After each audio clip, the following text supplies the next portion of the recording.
Hello, everybody.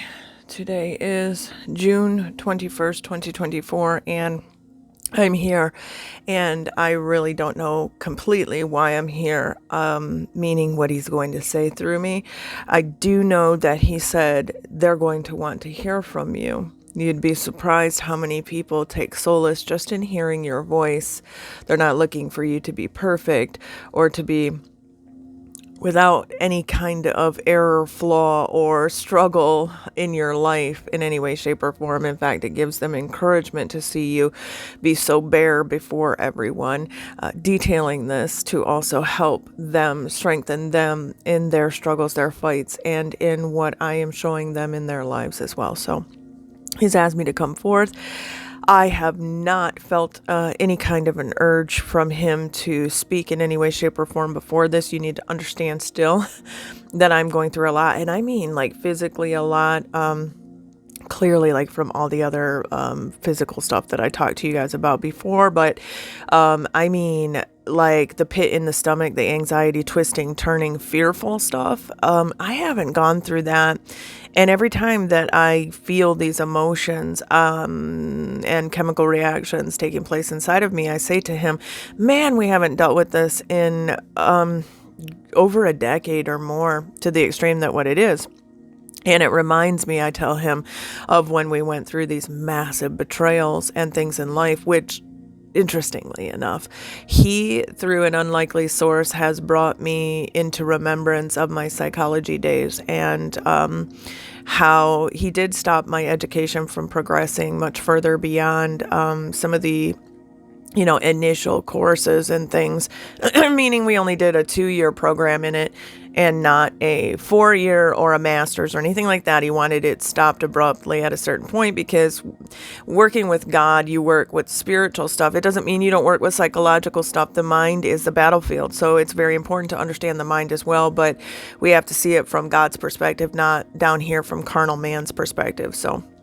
But he has brought back to my remembrance a lot of these coping mechanisms and, to be honest, complex trauma. That's what he is speaking to me about right now, is that complex trauma. And I don't know if you can hear it, but there's soaking music in the background. I don't normally listen to soaking music. I normally listen to piano and different things that are instrumental, ocean waves when I'm by myself. But soaking music right now is a very steady, rhythmic, tonal sound, and it's very soothing. So when I tell you that I have all of these things going on inside of me, it's because there is great work being done. It does not seem like it. And he said, please repeat that for everyone to understand this process. It does not seem like it. It seems like I'm overwhelmed with emotions. But what we have to understand is that he had to go in, and he woke me up this morning, and he doesn't normally, he normally speaks to me, but he spoke to me very clearly, like he wanted to gather my wits to me real quick. Like, before you go off and think anything yet, I need to talk to you. And I'm like, okay. And he said, I have some very important work that I want to do with you. I have some very important things that I need you to consider with me on heart work. And I knew he was talking about ministry, and I'm like, because I'm like, do you know how unstable I am, is what I wanted to say, like, with everything that he's pulling forward for me to deal with. And he's like, yeah, that's exactly what I mean. Because I'm taking you painstakingly through a process slowly to show you every bit of how you got to be in life, because many of my children are in this place and they don't even know it. They wouldn't admit it to you. Some of them wouldn't even admit this to you because they are unaware that they have these things going on inside of their psyche. But you have the education background in this, Janet, and knowing the truth of it and knowing who I am better now and hearing from me directly as clearly as you do, to where I can pull up you. This is what he called them. Because he said to me this morning, he said, do you know I have fringe people that I need to pull in closer to me to heal them? And that's what he wanted me to listen to him about. He wanted to talk to me about pulling in these fringe people. And essentially what he's doing is pulling in my fringes, pulling in all the spaces inside of me that I ran to the most utter extremes from God, and not just from God. Let's be clear. He just said people, interactions, interpersonal interactions, trust issues, fear, abandonment, betrayals, we could go on and on. And so he's collecting my fringe parts, pulling me back together and making me whole in this process. I want to scream it from like my emotions, right? That's the limbic part of the brain and the mind. Is very emotional.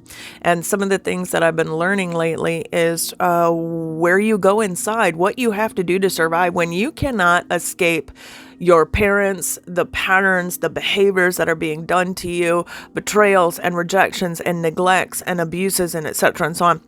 You will break off to survive inside, and you'll learn all these different coping mechanisms and all these different voices that speak to you. And that's what he's taking me through. All these parts of me, he went down into the fringes. That means the most utter extreme, like the tip of a wing. That's how far these people have run inside from themselves. I literally found myself crying out to him recently saying, I have no idea who I really am.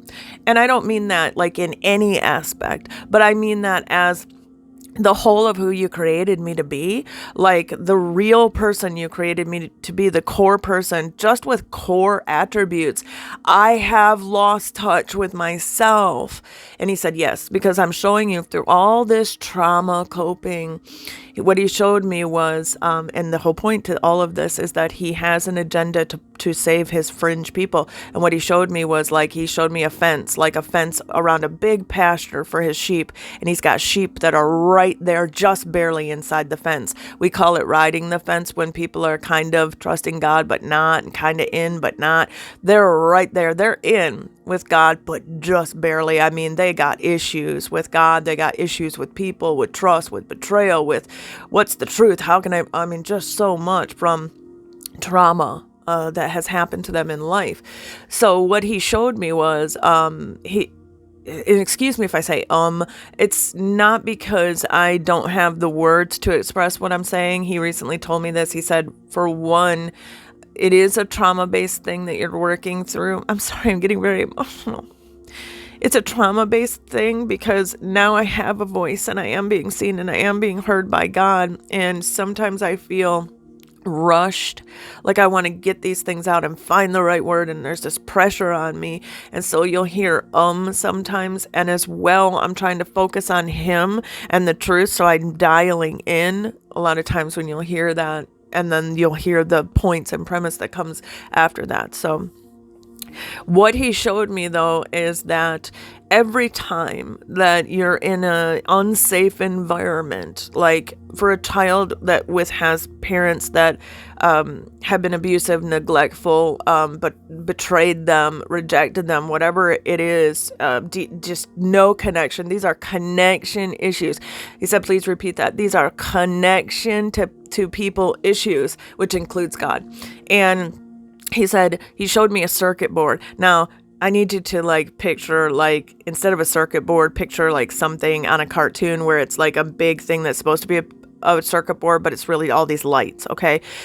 He showed me all those lights are like all together, they make the light of who he made us to be. But I watched a whole bunch of lights turn off. And he said, every time an aspect of you could not be expressed, truly the core of who you are, it was not received, it was rejected, it was harshly treated, it was brushed off, it was turned away, or if someone betrayed that part of you and crushed that part of you, it's like a coating went in, cannot express this part of me, and lights went off. So how if your light has gone dark, how dark? Okay, that's not always our fault. A lot of times there are circumstances, but it's still darkness. It still went dark. And he wants to recover us from that because these coping mechanisms were put into play. And that's what I mean by I don't even know who I am anymore, because that part of me went off, that part of me went off, that part of me went off, and my light got dimmer. And so he was able to save the functional parts of me for a very long time, one little area at a time. And then we finally got down to these furthest away points from him of who I am. Absolutely not. Those lights have been turned off for so long. I'm not even in touch with those parts of me anymore. And furthermore, they're upset. They're angry. They're hurt. They're betrayed. And he's like, that's exactly why I need to rescue these parts of you. And so for me, what I have learned is how emotionally upsetting that process is, I feel fear inside of me that I haven't felt in a long time. That anxiety pit, twisting, turning, churning in your tummy, whatever it is. I find myself breathing right now like I'm talking to you guys, and let's say I'm just talking to anyone or no one, and I'm just going through the day, and I'm not even like consciously thinking of any of these things. I'll hear myself, and if you're around me and you pay attention, when I breathe, I'm just taking in a breath, and it's like a child crying, and I'm like, God, that's my normal breath. And he's like, this stuff has been buried, Janet, and I'm bringing it all to the surface, and that's why you're feeling it so intensely, because now it's all brought to your consciousness. That's the surface level, and there's a reason for that, because all those spaces inside of me have hidden for so long, people. They have hidden away for so long because they couldn't trust anybody, and they were angry, and they severed themselves from this reality, like engaging in it. I mean, and he's wanting to recover these parts of me. So all of this fear, I've been feeling so much fear in ways that I never thought I would feel fear. And here's what I'm learning. So what? I have to feel it, and I have to engage God in it and go, this is here. It's a thing. And there's a part of me, a childlike part of me, that is afraid. And that's okay. I can say that to you because you already know that, and you want to rescue me from that. But I have gone through phases where I have been angry at him, and I've yelled at him, and I've backed away, and I've said, I can't talk. I can't deal with this anymore. I'm overwhelmed. And again, all responses of the immature parts of me that are attempting to come out and have a voice. You know, there's a little image of me that I saw that was completely dark. I mean, just like as black as you could paint black, with just these little white eyes. That's the only light I saw on my little person. And she never had a voice. I never heard her speak. She never spoke. And he picked her up, and he's holding her. That's the last place I saw him doing that. And I saw this shell breaking, like it was like ice cream that you get a hard coating over. And it was like it broke, and I could see the white coming through. The light is under there all along. And he's trying to recover this part of me. And the beauty is, I saw that the offenders who offended me in my life are the same, and he's trying to recover them. And these truths he's pouring forth through understanding what happens to the human mind when you cannot escape trauma. And I kept telling him, why are you taking me through this so slowly? Like, why can't you just come and kick out a spirit of trauma and heal me? And he said, this is what he said: I can kick out a spirit of trauma, but healing cannot be kicked out. Healing has to be cast in. I have to go in, and I have to rescue you. There is so much that happens to us psychologically in our minds when we have to endure what we have to endure, and there's no way out. All of these harmful responses that take place inside of us, and he's attempting to be there for me every time one of these parts of me wants to perform an unhealthy behavioral pattern based on the treatment that I endured that got triggered again right now. While he's pulling this little girl up, she's being triggered left, right, and center. And yet be there this time and attempt to speak the truth to me, okay? So it's this process where I've learned emotions won't kill you. They're very uncomfortable, but they're not going to kill you. Lies are deceptions that can be dealt with God. They're very painful to face, but when we face them in truth and we take the responsibility, the thing that I have learned with trauma, complex trauma, because the morning that he sent me this video through an unlikely source about complex trauma, he had said to me, this is far deeper trauma than average trauma that I'm dealing with, Janet. This isn't one time you were raped. This is consistent satanic ritualistic abuse over and over and over again.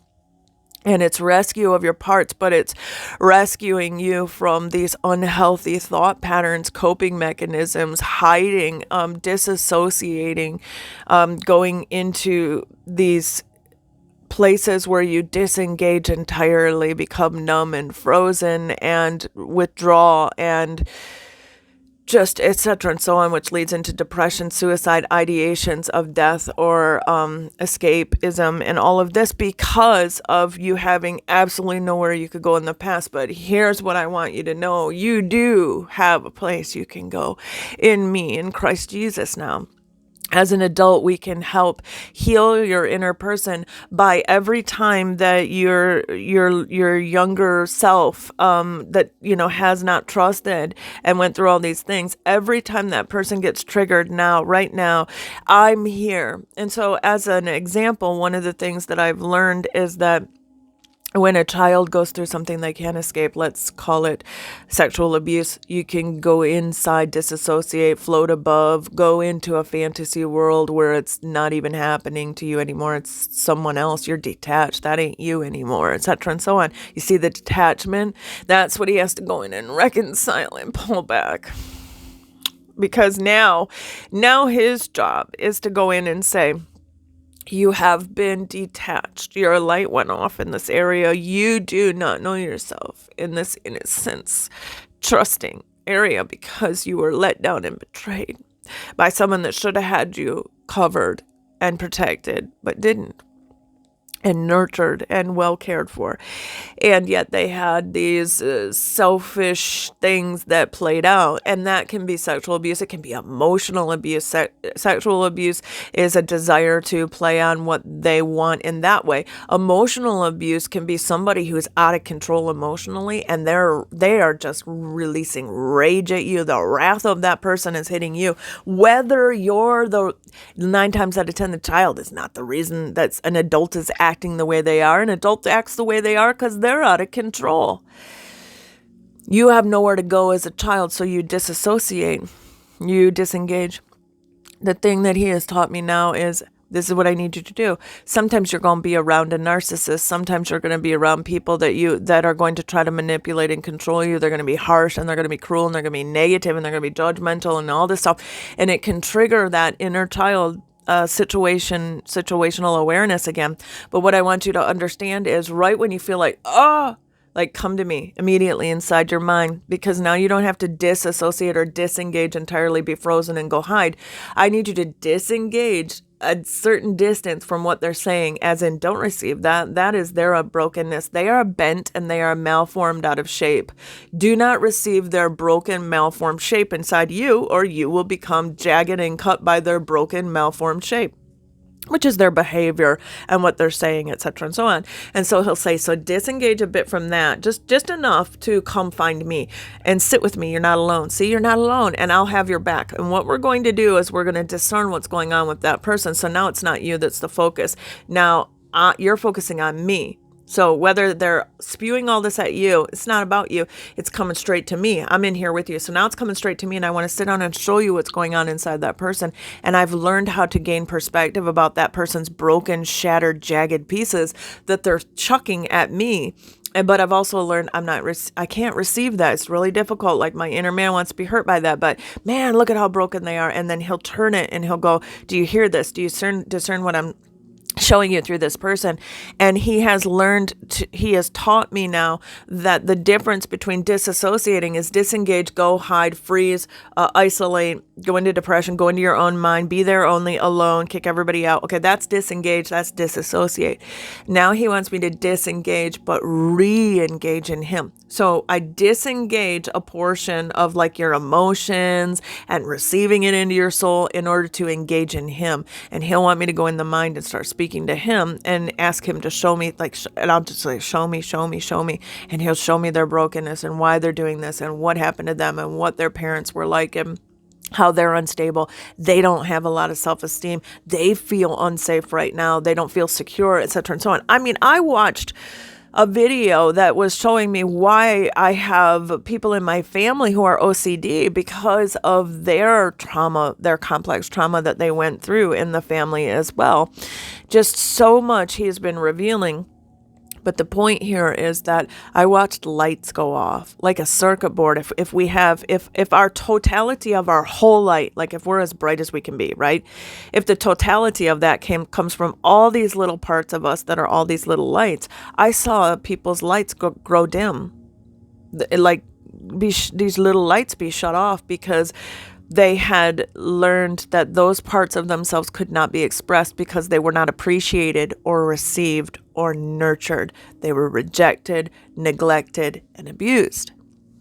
I also saw how that is, to a certain degree, those parts of us that are like that do that to God as well. We don't trust him.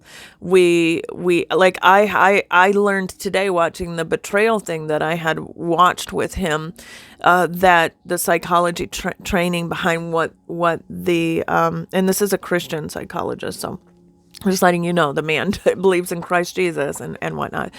But as I'm watching this with him to gain the understanding of how I developed into who I am and how I function the way that I am, I was seeing that this betrayal had led me to coping mechanisms and parts of me that distance themselves from God, because he's said a lot of things to me and hasn't come through. And then when that, I mean, as of yet, right? Because everything's on God's timing. As that went on, I started to move from one area of my operating system that reacts, like wants to react right away. I would deal with that fairly well, and then I'd get stuck in the limbic system, which is highly emotional. It's all your emotional stuff.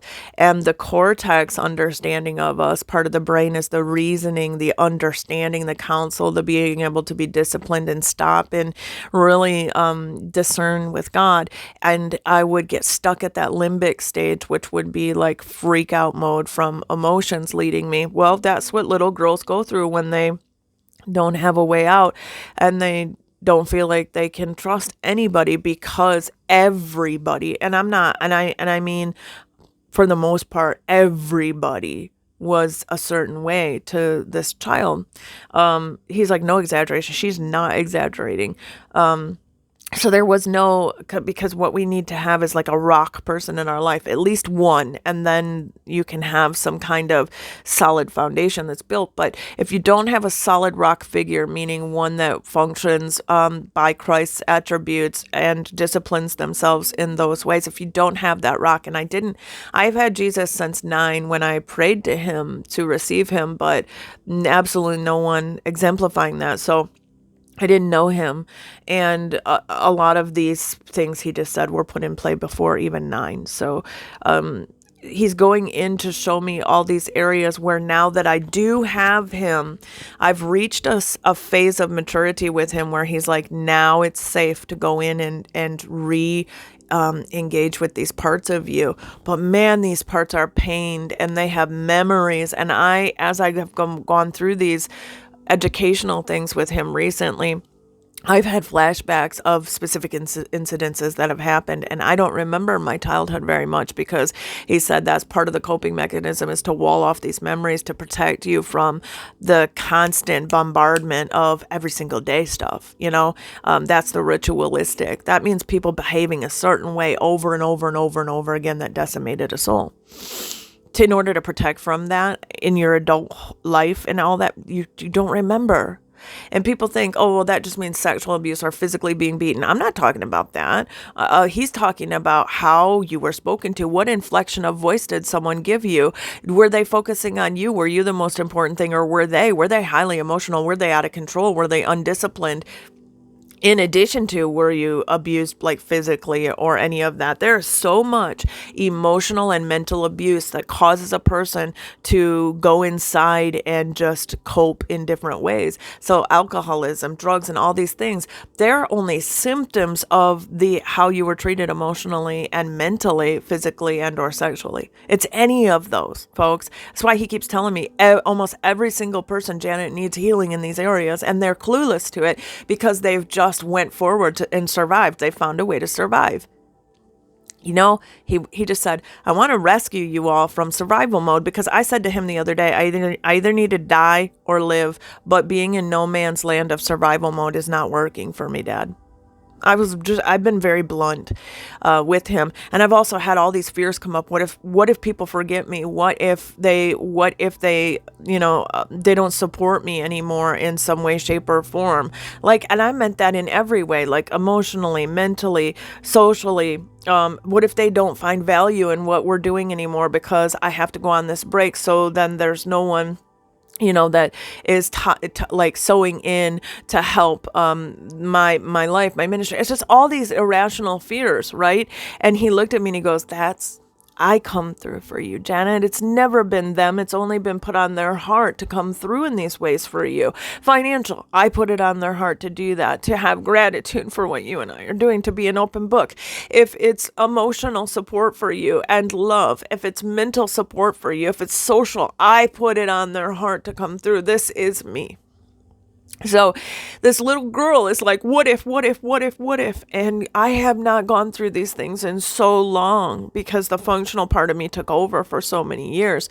But he has found ways inside of me that are not like him, and he wants to rescue me. I have been in bondage. I have been imprisoned in these areas where I have said in some way, shape, or form, these things cannot be expressed. These things cannot be a part of me anymore. We need to disassociate this part of me from being part of who I am anymore because it was rejected, not received. I'm angry, I'm hurt, and I'm scared. And he's like, I need all your parts to come back. I need you to know who you really were created to be like. And I need you to function as such. And I love you. And you're trapped. You've been imprisoned, and it was not your fault. What were you to do? But I'm here now, and I want to rescue you in these spaces and places, and I want to hold you and support you and love you, but you're going to have to trust me to do that. You're going to have to at least soften to me to help you. And I'm doing the best that I can. And I also have this heart where I'm like, I don't want to not be able to help the others. I love helping the others. And this is what he said to me. Yes, but for a long time, many of my people have pushed forward into service. And one of the things that I said to him, and this is what he said, because you need to be serviced, like maintenance. And what he said to me is sometimes we will avoid, even if we don't know we're doing it, because we can't find anything that I can't find a lot of worth in myself. Folks, I know you're going to find it. Thank you for finding it and letting me know, okay? The problem is that for so long, I've trained myself escaping and disassociating from all the pain and the abuse and the neglect and the trauma, that I have convinced myself inside in certain parts that these parts of me are worthless. They're pointless to have. I cannot express these things. And so there's a worthlessness because attributes of mine, like if you're a really sensitive heart and people trample that, you learn you cannot be that. Okay, to survive. And God's like, I need your sensitivity. I need your loving heart, or you learn, don't be vulnerable. Do not let yourself be exposed to other people because they're going to trample you. So you become numb and detached. And he's like, I need you to reattach to the vulnerability of you, the openness. And that's been extremely painful, but I have done the best that I can to pour out openly what, freely I've received of him to everyone. And it causes this fear inside because this little girl is coming out with everything she's got to be received of him, but everything she's got has been a lot of pain. And so all this pain and suffering is at the surface and all this highly emotional stuff. And yet in the midst of it, I'm required to discipline those emotions now, because he said before you would run from them. They hurt. They don't feel good. They twist your stomach. They make you all these bad thoughts all these are coming up. Now let's deal with them one at a time. Let's look at them. Let's let ourselves feel these things and validate that these things have been real, but then release them to me and know that I'm here and I'm still in process of this. It is very strong inside of me. what I'm going through, but I'm facing all these fears, and I've been like, I don't want to talk to them. I don't want to, like, they're going to be disappointed in me, God. Oh, I know you're not, guys, intellectually. Okay. That little girl part of me just screamed that out, and she's very emotional. Like, I learned how to be performance based. I learned how to get A's. I learned how to be a great athlete. I learned how to be strong. I learned how to be resolute. I learned how to perform to get things done. I learned how to do things exactly how others wanted, so I didn't get hurt and I didn't get yelled at and I didn't get harshness to the extreme. I learned how to detach and only be around people a certain bit of the time because that was what was safe, and to isolate it. Do you see how I learned all these performance-based things? And he said, I need you to understand that I don't want you to run to ministering to others. You need to be serviced and you need to be ministered to, and anybody can understand the value that will come out of this, Janet, because I do want to use you for all this healing stuff that needs to take place in my other people, to express all of what you're learning, to have gone through it painstakingly step by step with me, because I need to gather the people on the fringes. That means on the edge. You ever feel like you're on the edge, folks? Barely holding on, surviving, not really sure totally what the truth is. Can you believe God? Can you trust God? There are people on the fringes. There are people with their backs against the wall, in survival mode, in no man's land, not feeling alive or dead, somewhere in between, and he wants to rescue you just like he's rescuing me. And I'm in process, and it feels like this disaster zone. But I also feels like, as he asks me to disengage a little bit from that stuff, just means step back a little to get perspective and engage me. And we're going to work through this, and you're going to see I'm here and I'm holding you, and I'm not going to let you go, and you can have a voice, and anything you say is going to be okay. I want that little girl to have a voice. I want her to be seen and heard. And I said to him recently, I don't want to be seen or heard anymore, God. I just... and then I said, maybe all I was made for is to serve. And that broke him, because I realized later in the day when he put the video forth on complex trauma to me to go over, I said, oh my God, I literally just said that to you today, Lord. And it said that people will go into people-pleasing mode and helpful, positive for everybody else. But inside, they're deeply drowning in this loss of identity. I kept telling him, I lost my identity. I lost at least parts of my identity. It's like I'm half of the person that I should be. Albeit, he said, beautiful, beautiful. He keeps telling me how beautiful I am. So here I am today telling you that I see circuit boards that have gone dark, these little parts of people, these little lights that turned off, and they're on the fringes, and he's wanting to rescue us from the fringes. And so he's going to take me through this, because he just said, I'm taking you through this because I want every part of you recovered. But I'm also going to show you, because I love you, I trust you, and I called you to this. I called you to allow me to work my works through you in this. And I want you to really, really know, because you already know it. You've already been through it. You've lived it. So I'm going to carry you through it. I don't bring you to it to not bring you through it. I'm going to bring you through it. And we're going to painstakingly go through it one by one. And as I heal these things in you, we're going to bring these things forth to help the others. And he's saying, not right this minute do I have all the answers and the coping strategy and the process. I'm in process. But as he brings me through these things, I'll share what I can. I'll tell you where I'm at on the journey. I'll tell you the fears that I'm having. I'll tell you these little parts that have just come to the surface. He went down deep. He is uprooting roots that are, when we talk complex trauma, when he says this is far deeper and more vast than you can understand inside your soul, it means it has tentacles. It has really reached those roots out. And so he's meaning that because this happened, then that happened, and then I let go of that part of me, and this part of me has been hidden and detached, and so he's got to go in, and we've got to hit these things one at a time as he brings them up. And it's scary for those parts of me, like imagine if you've been hiding and you felt safe in hiding in that dark cave for a really long time. And now somebody is asking you to be brave and step out into the light, and you feel like everything just got exposed and everything just got plugged back in. Every emotion, every trauma, all these things, these mental images and memories, all brought to the surface of your consciousness, and it is overwhelming.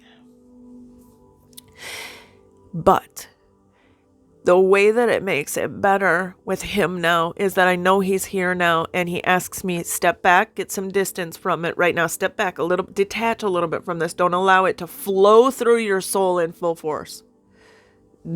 Regulate those emotions. Step back just a little. Don't disengage all the way.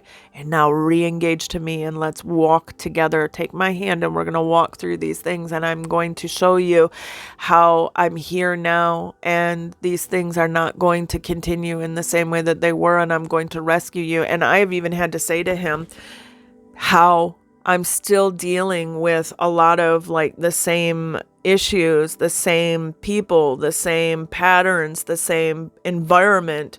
And I mean physical environment as well as, the patterns that people are operating in as well. He just said it all comes down to where needs were not met. This is the problem. We had needs that were not met as we grew up. I mean, big core needs. And when these needs are not met, then we break down. There's no other way to say it. We break down our wholeness. We become broken. We become shattered inside, and these parts fragment and break off. And you feel like a mess, and that you don't have the coping mechanisms or strategies that other successful people have. All of this needs to be healed inside of us. And he keeps telling me, I have to make the changes. My hand holds you, and I hold everything that you need in my hand, and I have a job to do, that I have to bring these things forth in your life because I am the deliverer. I need to deliver to you your answers. I need to deliver to you your care, and I need to meet your needs. And the other part of me is going, yeah, but you haven't. I mean, she's very upset about these things like that are still continuing. Okay. That's just me being honest with everyone at the same time of the fears of this little girl having, like, what if they know us? What if they know our brokenness? What if they know how unstable we've been? What if they know how much we've been hiding? What if they know the pain? What if they know that we have felt unworthy and that pointless, and that we have been suicide? What if they know these things about us? And I have to encourage every part of me to trust God. To trust God that he's got my back right now, and that there's goodness in people because God is in people, and there is love in people because God is in people, and that he's going to come through. This is really more about, it's not about the people anymore so much. It's why he's had me pull back. Because like he said, I don't want you relying on people right now. I don't want you relying on their relationship with me. I don't want you relying on their words that they're getting from me about your life. This has always been about you and me. This has always been about my delivering your soul. This has always been about me being the rescuer and the deliverer. That's my name. That's my job. That's me being a father. I need you to do. So I even realized how much I had been relying on people to even disengage, disassociate, or to be dependent on in just interactions, just people being there. Like how many times I would check Messenger or messages or counsel other people, and all these things were being dealt with, and interactions and fellowship seemed great and amazing and all that jazz until it wasn't, until I realized this depth of this void that was still inside of me that needed to be filled. And I was becoming aware with the Lord that there's these hiding places, these people, these broken parts of me, these attributes that were not safe to express themselves before have been in hiding and angry and in pain and suffering, and were trapped. Like, where was I supposed to go? What was I supposed to do? Right? All of that he wants to save. All of me in those places he wants to save. And So all this fear has come up with all of that, like all the what ifs that they can throw at God. What if people do it again? What if they don't understand us? What if they judge us? What if they're harsh? What if they reject us? What if they don't support us anymore? What if they don't, basically, what if they don't, like, what if I find out they don't love me too? All these fears this little girl has, like this me. And in that, he said that I'm going to walk you through these things of understanding, because I've realized three things. One, we have to take accountability for these things, which means we need to recognize them. We have to be actually honest with ourselves that these things have taken place and that there are unstable coping mechanisms that we have gone into, like disassociating, going into scrolling social media all day. We get into these things that bring, like for OCD things, like scrolling social media and stuff and watching video after video can be that. Why? Some people feel that the more knowledge they get, it releases the feeling to feel better. Okay, now I have keys. Okay. So they get a release from that. Some people with OCD have to check things 3 or 4 or 5 times or drive away and then come back and make sure, because there's a release, there's a soothing. Because what happened when people didn't come to soothe you, nurture you, and meet your needs when you were a child is you had to become self-sufficient. I don't need anybody, and I'm going to have to learn how to soothe myself. So then people develop OCD patterns. People develop shaking of their foot, like shaking their foot back and forth and back and forth and back and forth while they watch TV or talk to people, just shaking, tapping, rocking. All these ways that we had to learn to soothe ourselves because no one was there to soothe us. It was cry it out, let them cry it out, leave them alone, don't.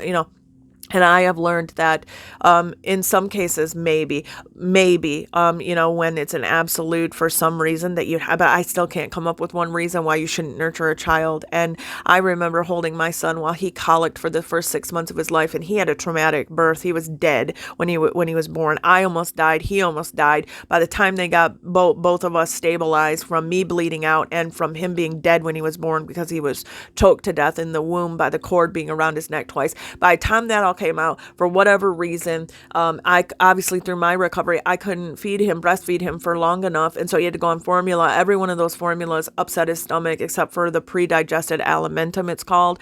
But that boy cried nonstop for 6 months, and I was an emotional wreck myself. I was going through postpartum depression. I had all this stuff that wasn't dealt with inside of me. I was feeling trapped. I was feeling overwhelmed, whatever it was, right? But I still picked up that kid no matter what I was going through, and I rocked that kid and I patted his bottom, and both of us being exhausted, patting his bottom nonstop for 6 months. I mean, essentially, right? And I had people that would come in and out and help me do that, like parents and in-laws and whatnot. But 6 months. I'm sorry, but I couldn't find a reason to not comfort that child when that child needed something, and I would do everything that I possibly could. When that doesn't take place in our lives, we develop these coping mechanisms where we'll learn how to soothe ourselves: smoking, drinking, alcohol, drugs, sex, right? Rocking back and forth, taking material and rubbing it between your fingers as a soothing mechanism, touch, tactile things, tapping things, shaking your foot. You'll see this restlessness in people because inside their souls are fragmented and they're still at the core. There's these roots of this trauma that's still going on. Suppressed, pushed down. We push it down. You push it down to go on, right? Survival mode. All that stuff's still in there. All that muscle memory, all that stuff is trapped in there, and all the behavioral mechanisms of that is trapped in there, and God is wanting to free us from that. There is so much that He's teaching me. One of the biggest things that He's been teaching me through all these years is watch. Really look. Really see people, Janet. That means He told me a long time ago, you will actively listen. You will not listen to someone to respond. You will have no response being built inside of you. You're going to listen to hear them. And then the first thing you're going to do is validate everything and repeat everything they just said in some way, shape, or form. I hear you. Wow, you have actually been through a lot. That has got to be really, really intensely rough for what you went through. Thank God Jesus is here for you now. I have to reflect, not respond. After I have actively listened, heard them, validated them, and reflected back to them that I heard you. You have been seen and heard today. Then God can counsel or help them in some way, shape, or form with that. I have learned that me truly looking into an individual is really key. or else he can't use me, because we're so usually superficial people, meaning we only function on the surface. We don't slow ourselves enough to go past the reaction phase of our nature, to then hit the emotional phase, to then work through that, to get to the cortex phase of our mind that is reasoning, logic, discernment, control, discipline. Okay, that's what he's been taking me to in all of this for a long time. That's what helps people, is when they can really be seen and heard. And in that, I can see the brokenness. In that, he'll say, can you feel this? Do you remember this? What is this when you went through this? Now, this is the truth of what they're going through. I don't want you to touch this right now. I want you to pray about this one with me. I want you to sit in the space that you see this person in right now, because we're going to have compassion for all the brokenness that they're dealing with from whatever set them up on this. So that's the space that he has me in inside myself, to be objective and patient with all that I can see taking place, and do that with others. Okay. But I'm in a phase where he's pulled me back from just dealing with helping the others in this, because I need grounding and founding inside myself. Founding meaning making a firm foundation in me, like establishing me, but also founding. I need to be found and recovered. And as I go through this, and as you're all patient with me in this process, I will be able to bring forth things like how do I help the people now with what you've taught me? I'm not there yet, because he's still recovering me, he's still teaching me. And from what I've seen, as this develops and goes forth, then I will be able to assess these things in others and be able to be more familiar with what's taking place again, and literally familiar in a personal way with coming out of these hiding places as he reveals them. Again, I didn't know any of this was taking place in me until he revealed it. And he revealed it through showing me what things were really taking place inside. Like, all clues were there, but I wasn't engaging with it. I wanted to deny it. I wanted that to not be real. Do you understand what I'm saying? If there's a part of you who's in prayer to God, because this is just going to be me being very, very raw and honest and forthright, like an open book. If there's times when I've been worshiping God and loving on God, and then all of a sudden something takes a dramatic turn, and there's darkness that appears, and somebody's hitting somebody, like God hitting me or me hitting God. I mean, as a visual, right? A black arm comes forward and hits me, or hits God, or something like that. Or I'm praising him and thanking him for something in some way inside of me, and genuine, and then another part of me comes up and goes, like, that's crap, or this is ridiculous. Like, do you really think that he's okay? There would be thoughts that would interject like that, and it's easy for me to say that's the enemy. Of course it is the enemy. I mean, that is where it all came from, was from the enemy to begin with, and it's a river of thought, it's an option, it's a nature, it's the carnal nature, it's brokenness, it's a whole bunch of things. But one of the things that differentiates between pride and brokenness is that pride will often be a result, like prideful behaviors will be a result of brokenness, meaning that I can't cast out your pride, because your pride will usually come from brokenness, unhealed, unwhole, not in symmetry with God, not synergistic, not congruent, not like same as God in operation inside. I can't kick that out. And it usually stems from being broken down, not functioning like God for good reasons, like reasons that happen to people.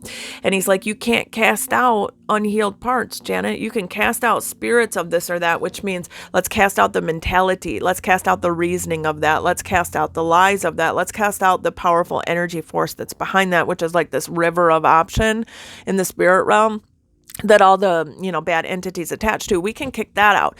But we need to heal you inside from all this lies and entrapment and come into the truth. And so it's more like casting in. I have to cast in healing. I have to cast in the truth. I have to put it into play. I have to found it in there, and I have to find you in the recesses and pull you from the fringes to pull you into the truth. I bring you into all truth. That is the job of the Holy Spirit. So as he's going to be continuing this work with me, I will then be able to bring forth more in time as he leads, be healed from, like right now, I don't have fear going through me, which is incredible. That's pitful stomach thing. Like, I've just been honest. And that's part of this, is being absolutely honest with him. I mean, he already knows if we're afraid, and I would want to not be afraid so much that I would become this resolute, plow forward, survival mode, driven. And that's great to have that attribute, but it can't be the driving force behind everything. There has to be balance. The one thing I've learned about him is he's very balanced. He can be angry, but he's usually going to come through very, very dignified and disciplined in his anger, and very concise words. Okay, so lots of things that I've had to learn about him is there's always a balance. He's never going to bring forth a topic like this to me to not have a recovery at the end of it, to not have the beauty, to not have the positive, future, hopeful ending. Like, there's always balance with him.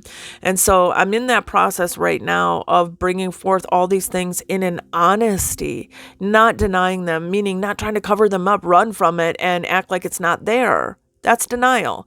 And so I have to say, this is here, and whoa, God, it is strong fear inside my belly. Why? And then he'll go, remember when you were in this and thus situation. Remember how you felt trapped all this time, that you want out of this, that, and the other, and you've had nowhere to go, and you've been relying on me and waiting, and now you're scared expressing this to me, that things are never going to change. But I promise you, Janet, with me, one of the things that always changes is growth and maturation and healing and freedom if you stay with me. And so he keeps saying, I'm challenging you. I'm challenging everything in you, which really means I'm asking every part of you to trust me. That's challenging. If we're saying that we're in warfare, you're being challenged. And if you're in warfare and you're being challenged by the living God to be brave and learn how to trust him and relax in that. I'm not there yet. I'm still learning to trust him in very many ways. And I keep telling him that there's a part of me that keeps screaming out, you've got to come through and meet my needs. You've got to come through and meet my needs, because they didn't, and the world didn't, and it couldn't, and they were bankrupt, and it doesn't. The spirit of this world doesn't meet our needs. You do, though, and I just need you to be you. And I just really, God, aside from all this superficial stuff that'll burn in this world, like my body will burn. So like my looks in the long run don't matter. The health of my body will burn in the long run. It isn't going to matter. It's going to go back to dust. People we meet and marry and be friends with in the long run here, having that happen here, it doesn't matter. The soul part does, because if they go to heaven with us, then all those bonded memories and things will continue to take place, and it'll be beautiful, and we can take that with us. But the actual memories we make here, just for the sake of making them, doesn't matter. Vacation stuff doesn't matter. Where I live doesn't matter, God. What does matter, though, is how you and I are doing in the process of this. Was I ever able to be the true core person that I am? Did I ever learn who I was? Were you ever able to bring me into the truth of who I am and who you are? And then if we are able to do that, did I learn who they are? That kind of stuff matters in this world, God. And that's, folks, that's the important thing that he's this focusing me on is what I was going to say. Because no matter how much time I'm gone from social media right now, and he has told me it's temporary, so I will be back. You will see my account come back up at some point, like on Facebook and Messenger. But right now I'm in lockdown mode, and it's partially things I've learned is because I have relied on distraction, distracted by other people's problems, distracted in how I could help other people, distracted into maybe I'm just born to serve and that's all that I was created for. All that distracts me from who I really am, and that I don't know, I'm not reconciled with who I am as a whole person. and I need to be. I need to know who he created me to be, and then I need to live that out. And I can't do that without him meeting my needs, folks. So I'm in a place where he's going to talk to me. He's going to show me these things. And what I was going to say earlier is we have to take accountability. These are the things I've learned. We have to take accountability, not be in denial that these things are taking place. Then we have to step into forgiveness, forgiving ourselves for all of these funky coping mechanisms that we went to just to survive. We had to live in no man's land in survival mode, but now we don't, he doesn't want us stuck in between life and death. He wants us to enter into life with him. That is scary for a lot of my parts right now, but absolutely necessary, critical, and happening. And so I'm braving it through all of that with our Lord right now. I'm out of every Zoom, out of watching anybody's videos. I'm doing nothing but what he puts in front of me. That's it, and himself. And so we can't be in denial about that. We have to take accountability, and then we have to step into forgiveness, forgive ourselves for that, and forgive others for what they walked in being bankrupt and twisted and bent and broken and shattered with their jagged pieces. Okay. But we need to not receive that into ourselves anymore and receive only God asking us to disengage enough to step back from that. Say, ooh, I see that. Ooh, I discern that. Wow, they're hurting and they're messed up and they're bent and they're jagged and they're broken too. And they have fringe parts of themselves, because if they didn't, they'd be walking whole, and I would see you looking back at me and I'd hear you talking to me, and I would watch your facial expressions and your body language interact with me, and I'm not. So there's this denial that has to be worked through. So we have to come into acceptance and accountability and face it. You have to face it all with God, and you have to feel it all. You won't die from feelings. You will not. They're uncomfortable, but you have to face it all and go, man, this is real. Man, this is happening, and I need you right now. And he absolutely loves that. That's what he's there for. He is the Father that rescues us. And then to forgive ourselves, forgive the others, and then we have to get healed. The pattern, the buck has to stop here. The patterns have to stop.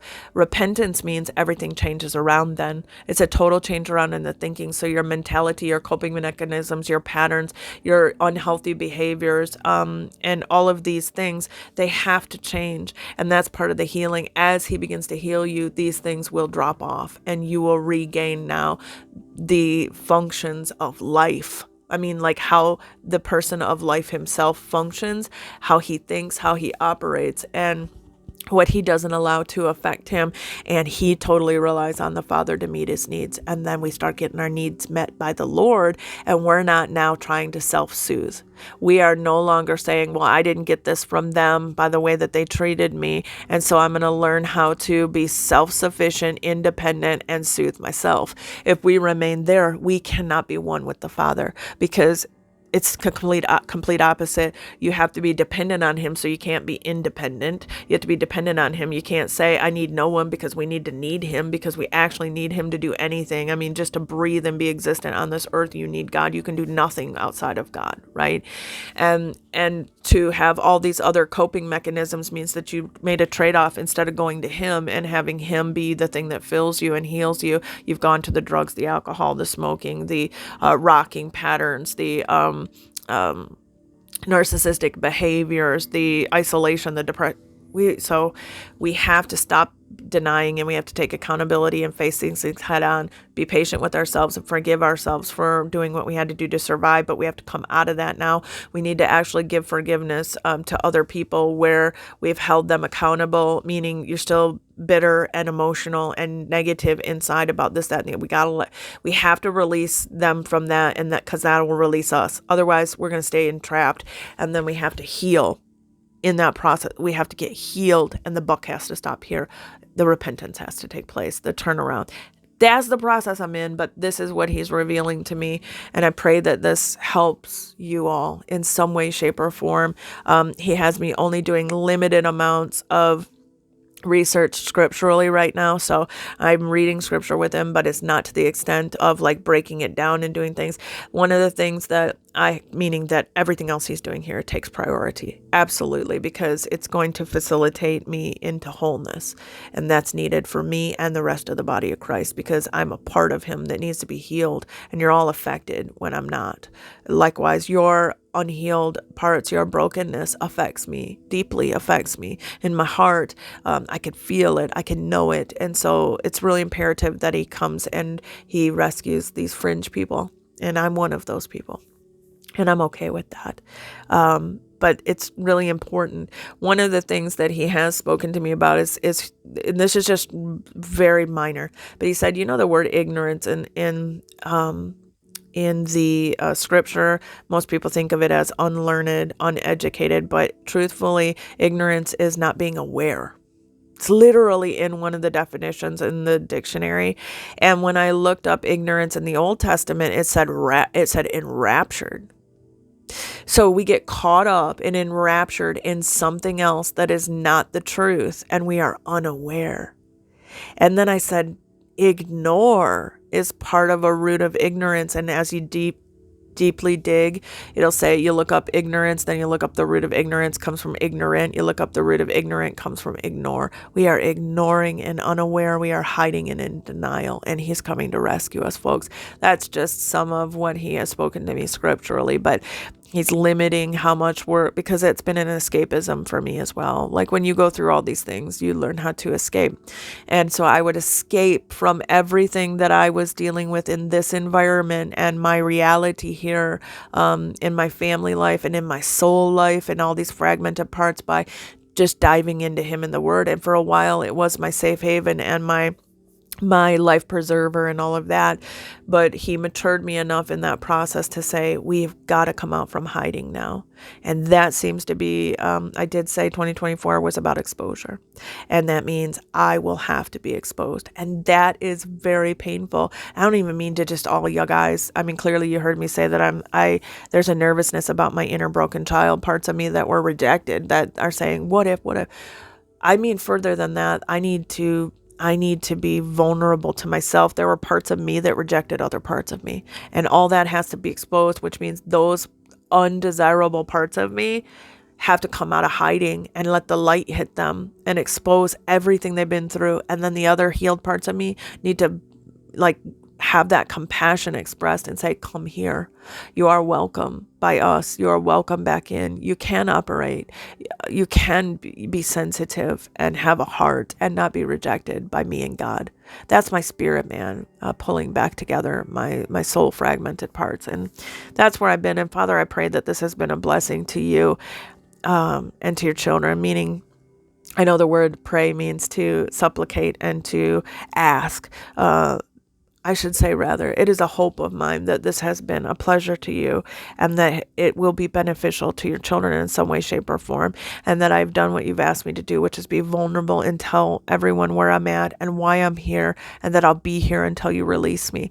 And when you release me to speak something, anything, I'll bring it forth, and that this is truly about God saving his people. It's more than a physical walking out of Egypt, like out of famine and plagues. This is about a soul salvation, of going in and saving souls from the fringes and from the outskirts and from entrapment and prison and darkness, and recovering who they truly are.